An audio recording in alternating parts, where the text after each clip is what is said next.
અમરેલી જિલ્લા કોંગ્રેસ દ્વારા સ્થાનિક સ્વરાજ્યની ચૂંટણીઓ અંગે બેઠક યોજાઈ, જેમાં જિલ્લા કોંગ્રેસ કાર્યાલય ખાતે મોટી સંખ્યામાં કોંગ્રેસના કાર્યકર્તાઓ ઉપસ્થિત રહ્યા. નમસ્કાર, હું છું મમલ અને અમારા વિશેષ કાર્યક્રમમાં તમારું સ્વાગત છે. અમરેલીમાં જિલ્લા કોંગ્રેસની બેઠક મળી હતી, જેમાં જિલ્લા કોંગ્રેસના પ્રમુખ પ્રતાપ દુધાતે સ્થાનિક સ્વરાજ્યની ચૂંટણીમાં તાલુકા પંચાયત કે જિલ્લા પંચાયત લડવાની તૈયારી દર્શાવી હતી.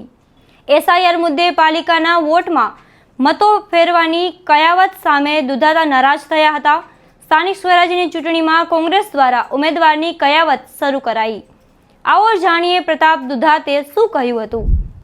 કાર્યકર્તાની કસવાટ તો વાત કરી કે પ્રતાપભાઈ જેવા વ્યક્તિને પણ જિલ્લા પંચાયત લડવી જોઈએ. કાર્યકર્તાની વાતને હું આવકારું છું. પ્રદેશ કોંગ્રેસ પ્રમુખ મને આદેશ કરશે તો હું બૂથમાં પણ બેસીશ અને જ્યાં પણ કહીને તાલુકા પંચાયત કે તાલુકા પંચાયત, જિલ્લા પંચાયત કે જિલ્લા પંચાયત કોઈ પણ ઇલેક્શન મારી લડવાની તૈયારી છે.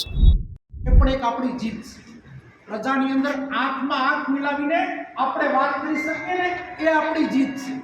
સત્તા હોય કે ના હોય, મહાભારતના યુગમાં યુધિષ્ઠિરને ખબર હતી, મહાભારતના યુગમાં કૃષ્ણ ભગવાનને ખબર હતી, સોગઠાની રમતો રમાતી હતી, બધી હાર થતી હતી, પણ સત્ય માટે લડવાનું કામ એનું ચાલુ હતું. હાલની સ્થિતિની અંદર કોંગ્રેસ પણ એ જ પ્રમાણે હિન્દુસ્તાનની અંદર લડી રહી છે અને એના અમે સૈનિક છીએ, એનું અમને ગૌરવ છે.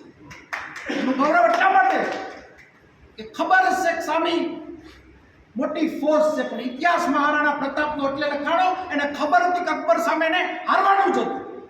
પણ જો એ મહારાણા પ્રતાપ ન લડે તો હિન્દુસ્તાનની સંસ્કૃતિ ટકાવી ખૂબ કપરી હતી. એ રાજસ્થાનમાં મહારાણા પ્રતાપ ઘાસની રોટલી ખાઈને જ્યારે લડતા હતા, એ અકબર સામે હારવાના હતા, પણ હારેલાનો પણ ઇતિહાસ લખાતો હોય ત્યારે કોંગ્રેસી કાર્યકર્તાને કોઈ દિવસ નાસીપાસ થવાની એટલા માટે જરૂરિયાત નથી કે તમે ક્યારેય કોઈ ચીટિંગ કર્યું નથી, તમે કોઈના હપ્તા લીધા નથી, તમે કરપ્શન કોઈ કર્યું નથી, તમે કોઈના હાથ નીચે દબાયેલા નથી. તકલીફ જેટલી છે ભારતીય જનતા પાર્ટીના લોકોને લોકોની વચ્ચે જઈને તાલુકા પંચાયતનો જવાબ દેવાનો છે, જિલ્લા પંચાયતનો જવાબ દેવાનો છે, નગરપાલિકાનો જવાબ દેવાનો છે. ત્યારે અહીંયાથી ઊભા થાય ત્યારે નાસીપાસ મગજથી બહાર આવે. આ વખતે પ્રથમ એવી વાર બનાવ બનવા જઈ રહ્યો છે કે કોઈ પણ જિલ્લા કોંગ્રેસના પ્રમુખ મારફત ટિકિટ નક્કી નથી થવાનું. તાલુકા કોંગ્રેસનો પ્રમુખ ટિકિટ નક્કી કરશે, તાલુકા મથક ટિકિટ નક્કી કરશે. તમને કોઈ જિલ્લાનો નેતા ડિસ્ટર્બ નથી કરવાનો. અમે નેતાઓએ મન બનાવ્યું છે કે સારો સૈનિક આપણો, નિષ્ઠાવાળો સૈનિક આપણો, એને આપણે રણ મેદાનમાં ઉતારવાનો છે. અને જરૂરિયાત પડે તો ટીકુભાઈ તમને ફરીવાર કહું, તમે જે વાત કરી પાર્ટી આદેશ કરશે તો પ્રતાપ દુધાત પણ તાલુકા પંચાયત